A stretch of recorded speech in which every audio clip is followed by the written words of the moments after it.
Assalamualaikum warahmatullahi wabarakatuh. Apa kabar hamka muda semuanya yang dirahmati Allah? Mudah-mudahan semuanya senantiasa dalam keadaan sehat walafiat. Amin. Sebelum kita mulai perkuliahan, marilah kita awali dengan baca basmalah. Bismillahirrahmanirrahim. Hamka muda yang dirahmati Allah, alhamdulillah ya, saya senang sekali hari ini dapat bertemu lagi dengan teman-teman mahasiswa FEB semuanya pada materi perkuliahan pendidikan agama. Ya, ini adalah pertemuan kedua ya. Setelah kemarin kita pertemuan pakai Zoom di pertemuan pertama, dan ini adalah materi pertama. Jadi pertemuan kedua, tapi untuk materinya adalah materi pertama. Oke ya. Nah, pembahasan kita hari ini adalah agama dalam perspektif sekulerisme. Langsung saja ya, saya akan jelaskan materi ini ya, pelan-pelan ya, menggunakan PowerPoint. Yuk, langsung saja kita ikuti materinya.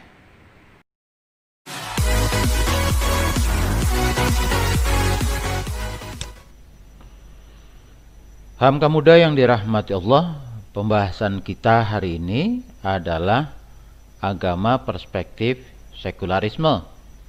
Nah, dalam pembahasan ini kita akan memahami apa itu sekular, ya. Apa itu sekuler? Apa itu faham yang disebut dengan sekulerisme, dan bagaimana orang-orang sekuler melihat agama. Oke. Hamka muda, kalau kita berbicara tentang sekulerisme, ya, maka itu tidak lepas dari pembicaraan dunia modern. Kenapa? Karena sekulerisme itu bagian dari dunia modern, karena dia lahir dari dunia modern. Ya. Nah, karena itulah untuk memahami sekulerisme, terus kemudian nanti bagaimana orang-orang sekuler melihat agama, terlebih dahulu kita akan memahami apa sih sebenarnya dunia modern, ya, akar sejarahnya seperti apa, ya, sehingga nantinya lahir apa yang disebut dengan sekulerisme dan bagaimana orang-orang sekuler ini melihat agama. Nah, sebelumnya saya akan garis bawah ini materi pembahasan kita itu tidak dimaksudkan untuk menolak dunia modern, ya, tidak ya. Kita bukan orang yang anti modern, tapi untuk mengantisipasi berbagai dampak negatifnya. Oke? Jadi dunia modern itu ada aspek negatif, ada aspek positifnya. Nah, karena orang tidak paham dunia modern itu apa, bagaimana sejarahnya, apa saja yang dibawa ya oleh dunia modern itu, sehingga kadang-kadang orang tuh salah menempatkan, dia tidak tahu mana yang modern, mana yang baik yang harus diambil, dan mana yang buruk yang harus ditinggalkan. Nah, oke teman-teman sekalian, saya ingin menampilkan gambar-gambar ini nih. Mana sih ya dalam pikiran kita atau mungkin dalam pikiran masyarakat kita yang menggambarkan dunia modern? Ya, ini atau ini. Oke. Nah, kalau kita melihat misalnya brosur promosi properti lah ya, di situ ada tulisan hunian modern. Nah, kira-kira gambarnya yang ini atau yang ini nih? Rumah-rumah mewah, terus kemudian di depannya ada orang jogging terus sambil nenteng anjing seperti ini ya, atau di promonya itu seperti ini nih ya, wanita berjilbab baca Quran. Oke. Nah, kita tahu ya bahwa pada umumnya inilah yang dikatakan modern, keren ya, bergengsi ya. Ini modern ini. Modern itu identik dengan gaya-gaya ini gitu. Terus kita tiru juga ya di Indonesia, kemudian pagi-pagi ibu-ibu tuh lari-lari terus bawa anjing ya. Oke. Padahal di rumahnya dia yang banyak piara sebenarnya kambing gitu ya. Jadi nggak tahu menau tuh. Nah, ini kan ada asal muasalnya kenapa seperti ini, kemudian dicontek pula di sini gitu ya. Oke, terus sini ya. Oh, ini modern. Kalau yang ini oke. wah ini tradisional, ketinggalan zaman. Waduh. Nah, kemudian oh yang ini adalah makanan modern, pizza. Wah, keren. Makanan ada tanaman sayurnya nih. Oke, tapi kalau ini ya ini mah makanan kampung gitu ya. Wah, maka dibela-belain tuh makan yang ini. Kenapa? Karena biar modern. Dari kapan sih kemudian makan pizza lebih keren dari makan ubi rebus? Ya. Apa artinya? Ada hegemoni, oke ya? Gini. Oke, nih. Jadi, orang kalau bicara modern itu tidak bisa membedakan antara western gitu ya dengan modern, dan apa yang baik dan yang buruk terkadang tidak bisa bedakan itu. Bahkan terkadang yang baiknya tidak bisa ambil, yang buruknya yang dapat. Kenapa? Karena tidak paham dunia modern itu asal mulanya bagaimana, apa saja yang dibawa gitu ya. Ikut saja tuh ya. Tidak bisa memfilter mana yang baik dan mana yang buruk. Oke, jadi ada yang namanya hegemoni dan penetrasi budaya barat ke dalam budaya kita. Jadi itu semua adalah style barat. Ada latar belakangnya kenapa seperti itu, ya. Apa yang tampak adalah apa yang ada di dalam pikiran dan keyakinan orang-orang itu gitu. Jadi kita mesti cermati itu. Nah, misal saja ini juga nih, misalnya nih. Nih, kalau teman-teman sering lewat di sini depannya, kalau saya dari kampus Limo nih pasti lewat depan ini nih, pasti akan melihat patung ini. Ada berapa? 2 atau 3 biji ya, kalau malam tuh menyala. Bayangkan patung seperti ini, orang telanjang, berpelukan, coba. Maksudnya apa sih? Ya, orang yang bikin patung ini ya, atau mungkin yang nyuruh, sebenarnya apa sih di balik pikirannya? Itu kan, ini kan konsep lahir dari pikiran kan? Konsep lahir dari pikiran. Oke. Kalau saya yang suruh bikin nih patung nih, ini kasih peci di sini. Sini kasih baju nih, ya, kasih sarung. Terus ini jangan dempet-dempetan begini, ya. Pergi dah masing-masing gitu. Ya.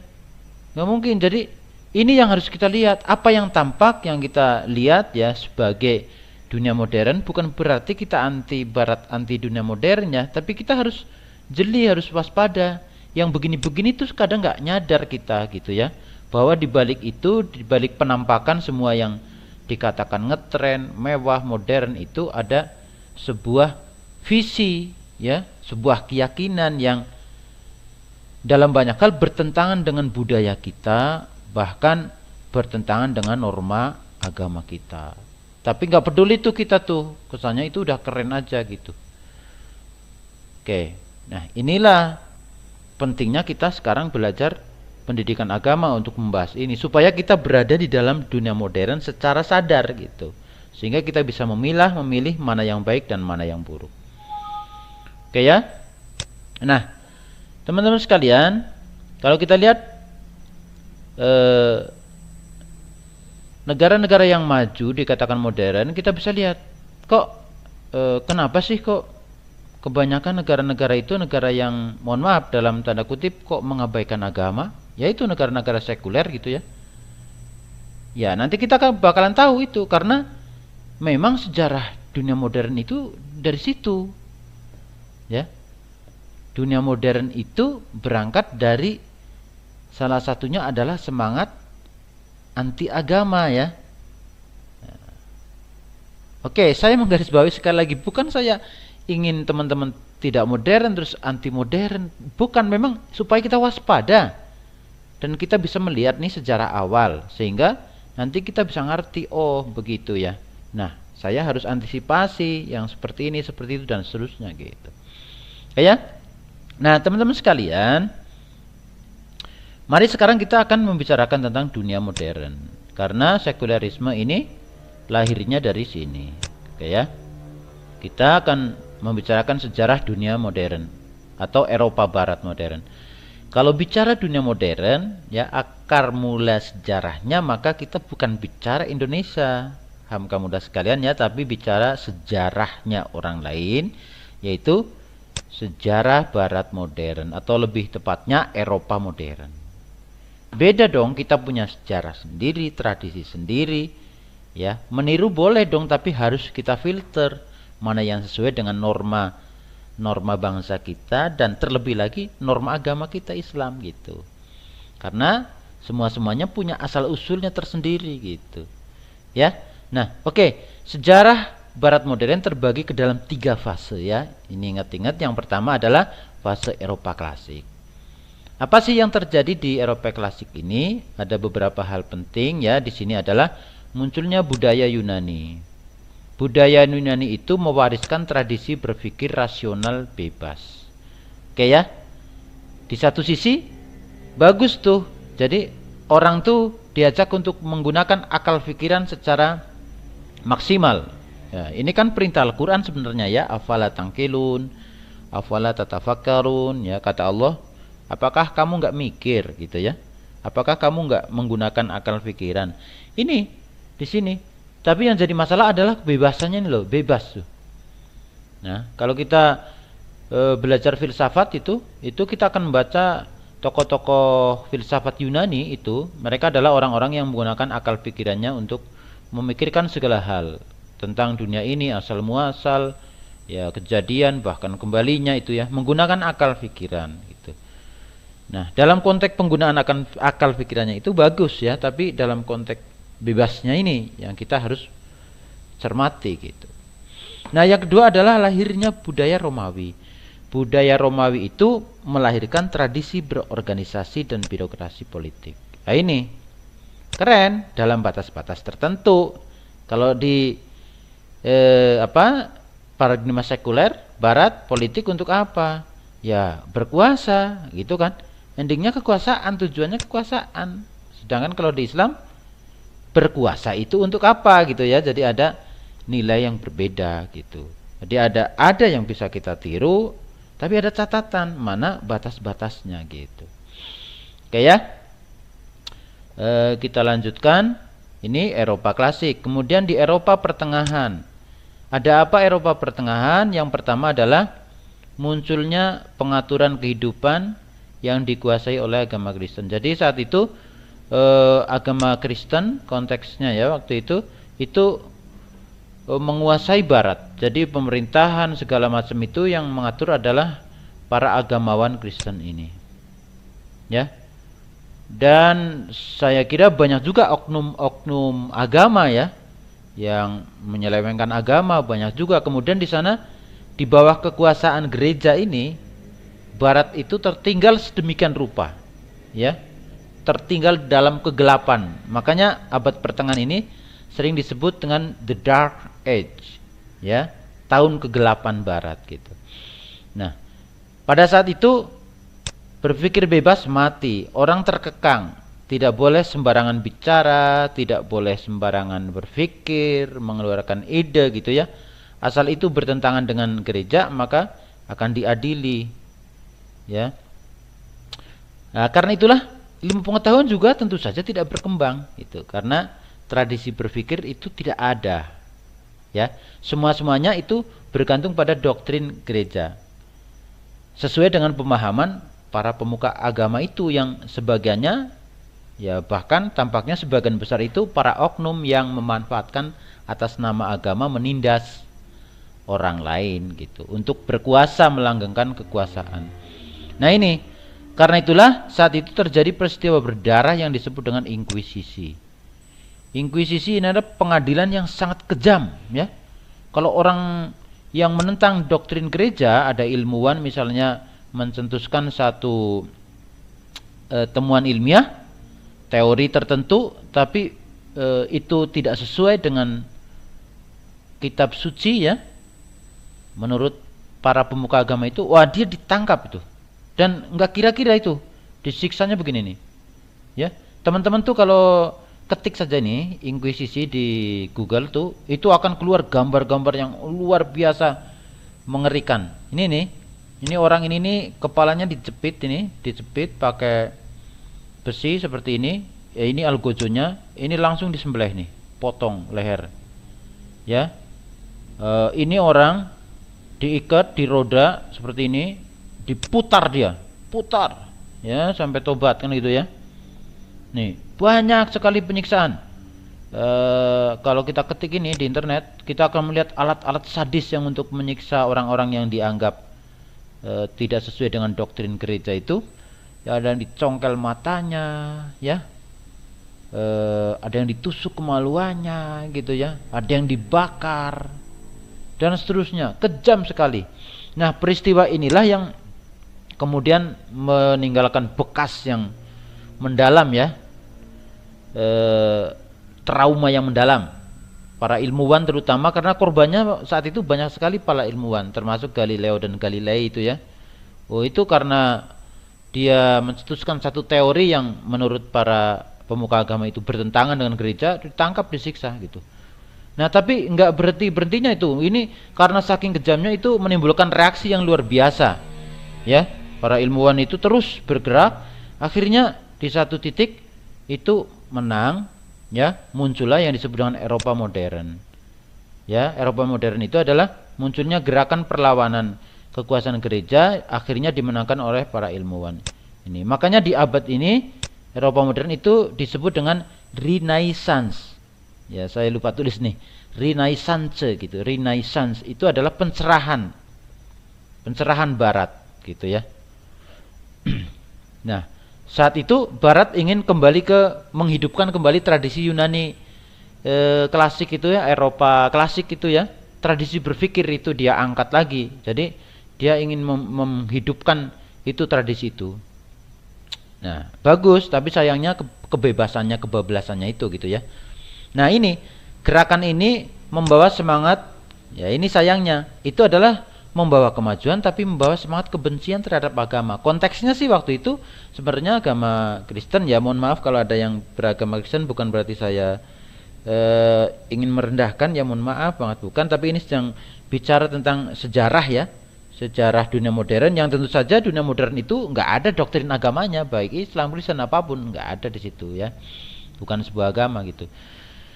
Yang kemudian melahirkan sekularisasi gini. Jadi sekularisasi yaitu pemisahan bahkan peminggiran agama dari urusan dunia. Jadi ada satu keyakinan bahwa kalau dunia ingin maju, udah deh agama jangan ngurus dunia, dipinggirkan. Itulah yang disebut dengan sekularisasi. Makanya nggak heran kalau kita tadi melihat negara-negara yang disebut modern maju, atau yang disebut orang modern, gaya modern, penampilan modern, itu semua itu jauh, dalam tanda kutip ya, tentu saja nggak semuanya ya, itu dari norma-norma agama gitu. Coba di pantai yang pakaiannya nggak jelas itu, wah modern tuh kan, yang modern yang kayak gitu-gitu kan, gitu. Coba kalau ada orang pakai jilbaban rapat terus kemudian main di pinggir pantai tuh, wah kan diketawain kan. Oke ya. Tapi kalau nggak pakai baju ya, minim-minim seperti itu, wah tiduran di pasir pinggir pantai, wah modern gitu ya. Nah, itulah. Karena ini nih asal mula doktrinnya. Nah, dari sini kemudian melahirkan apa yang disebut dengan revolusi sains. Kemudian sains, ilmu pengetahuan, sains ini lahir, dan dari sinilah melahirkan apa yang disebut dengan revolusi industri, yang pada awalnya orang hidup secara agraris mengandalkan tanah, yang paling kaya adalah tuan tanah.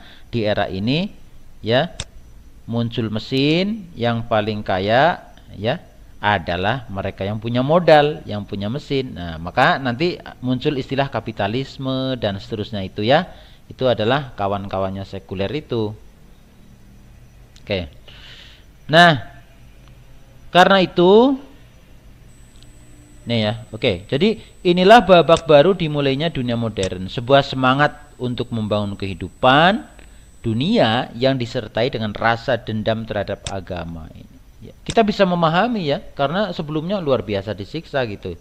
Tapi kan memori itu terus dibawa, kemudian disamakan juga, kemudian bukan hanya agama dalam konteks waktu itu Kristen yang banyak oknumnya itu, tapi semua agama akhirnya mendapat kena getahnya gitu. Nah, jargon utama dunia modern adalah ini, kebebasan ya kan, freedom, liberty, kebebasan Ya, kita sering mendengar kata-kata liberalisme itu kan, liberal gitu kan, bebas gitu ya. Hak asasi yang mengutamakan kebebasan gitu. Nah, tapi semangat dasarnya apa? Bebas dari apa coba kalau kita ngelihat sejarahnya tadi? Ya, sebenarnya sejarah awalnya bebas dari agama, freedom for the religion. Oke, ya inilah yang harus kita antisipasi. Jadi dia punya asumsi dasar sekulerisme itu bahwa kalau dunia ingin maju harus dipisahkan tuh dari agama itu. Asumsi dasarnya. Ya. Inilah era baru di mana agama tumbang dan segala hal diserahkan kepada manusia. Jadi semuanya itu karena sudah nggak percaya sama Tuhan, sama agama, maka ya manusia itulah penentu segalanya gitu. Manusia penentu segalanya. Dengan apa? Dengan akalnya dan panca inderanya. Alatnya dua. Dia sudah nggak percaya Tuhan, percaya pada akalnya dan panca inderanya. Apa yang dapat dilihat dan masuk akal itulah yang jadi pedoman sebuah kebenaran. Nah, paham inilah yang disebut dengan antroposentrisme. Oke ya, perhatikan ya beberapa istilah kunci ya terkait dengan materi ini. Yaitu paham yang meyakini bahwa manusia adalah penentu segala hal dalam kehidupan. Oke. Ya. Nah, coba teman-teman nih kalau lihat nih. Patung ini porno apa indah? Indah. Ya, oh, ada yang bilang indah, ada yang bilang porno. Kalau kata seniman, ini adalah keindahan yang paripurna, patung yang paling indah. Teman-teman lihat deh, ya, patung-patung kayak gini itu karya seniman yang katanya luar biasa. Ya, ini juga ya seni. Ya, ini juga tuh kan. Ya kalau menurut pandangan sekuler ini ya indah aja, nggak ada urusan sama agama. Ya indah-indah saja menurut manusia. Oh indah, menarik gitu ya. Indah, menarik, menimbulkan kesan yang luar biasa aja. Indah udah, kan gitu. Oke, nggak ada urusannya. Bikin patung ya indah saja udah, memikat. Ya, makanya ini bikin begini gitu. Kenapa? Karena sudah melepaskan diri dari norma agama gitu. Sudah sekuler itu lagi dipisah sudah. Udah ngurusin kuburan dan akhirat aja agama, kira-kira seperti itu dah. Oke ya. Tuh, jadi ini adalah eksplorasi keindahan tingkat tinggi. Oke, kalau ada orang yang bilang ini wah itu porno, ya otak lu aja yang ngeres. Ah, itu kan itu pikiran orang sekuler kayak begitu. Oke.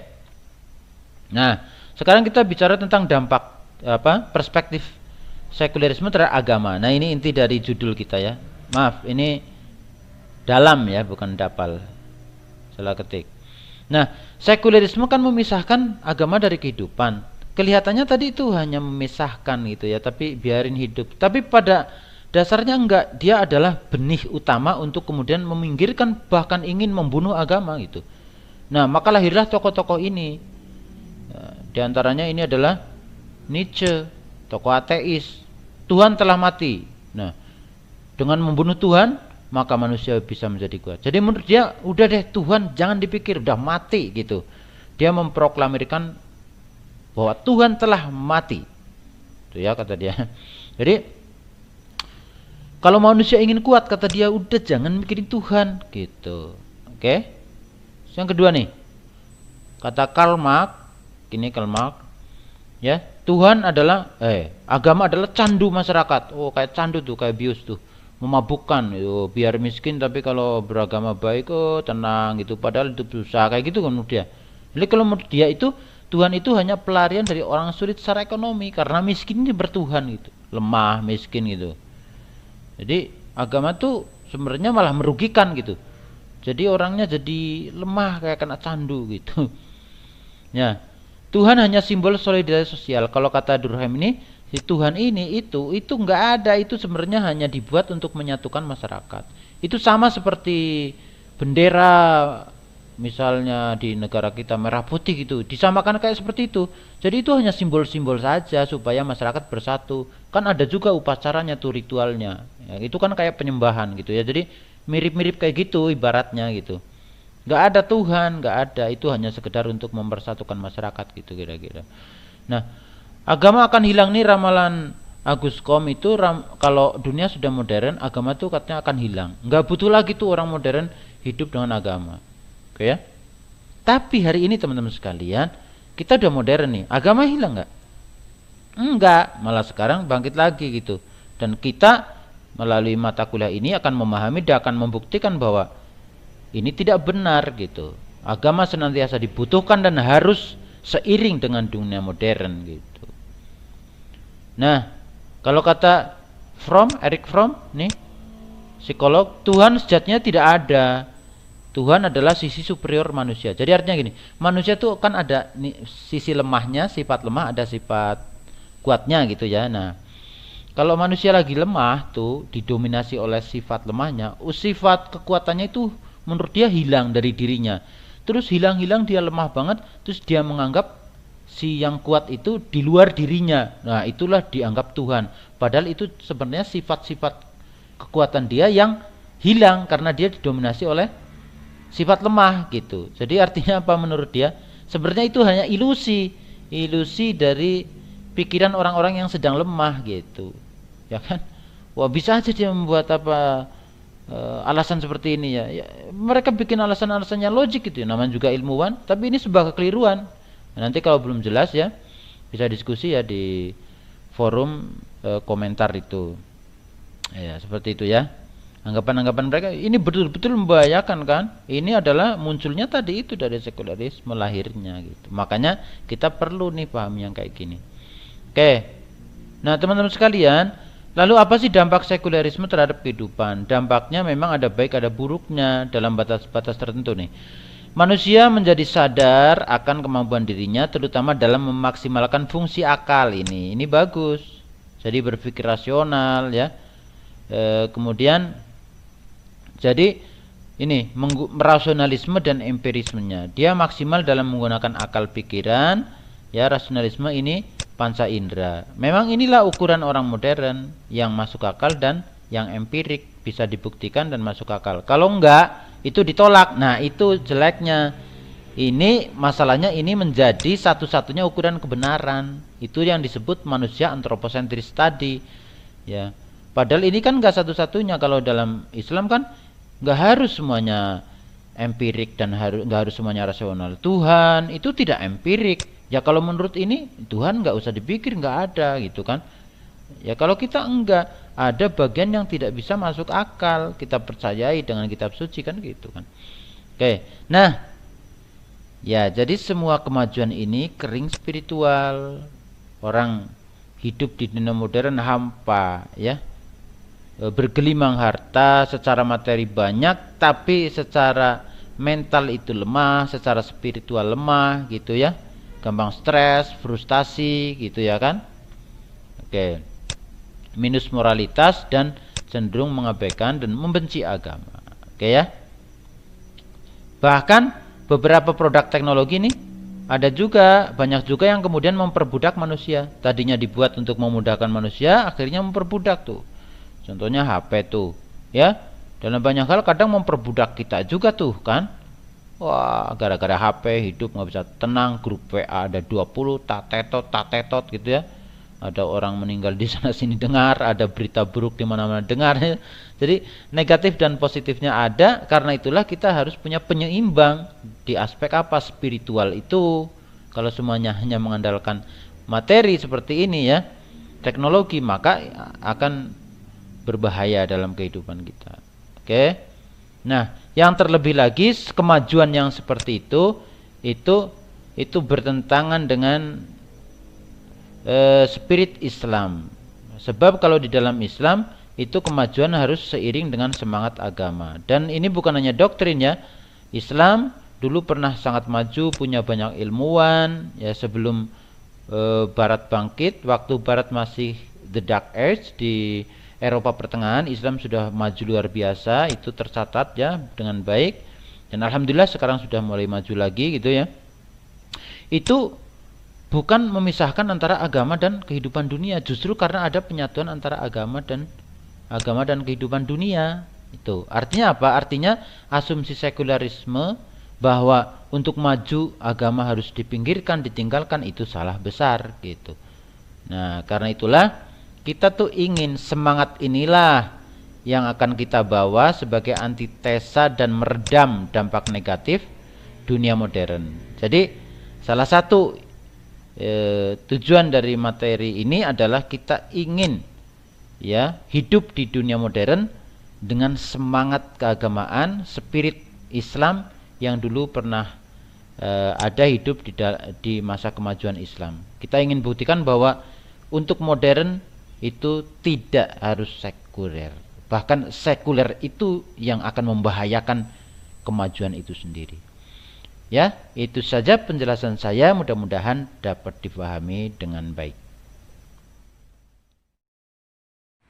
Oke, anak muda yang dirahmati Allah, demikian tadi pembahasan materi pertama kita, agama dalam perspektif sekulerisme. Ya, mudah-mudahan dapat difahami dengan baik. Silakan aktif di forum untuk menanyakan beberapa hal yang belum jelas ya. Mari kita akhiri perkuliahan ini dengan sama-sama membaca doa kafaratul majlis. Subhanakallahumma wa bihamdika asyhadu an la ilaha illa anta astaghfiruka wa atubu ilaik. Walhamdulillahirabbil alamin. Wassalamualaikum warahmatullahi wabarakatuh.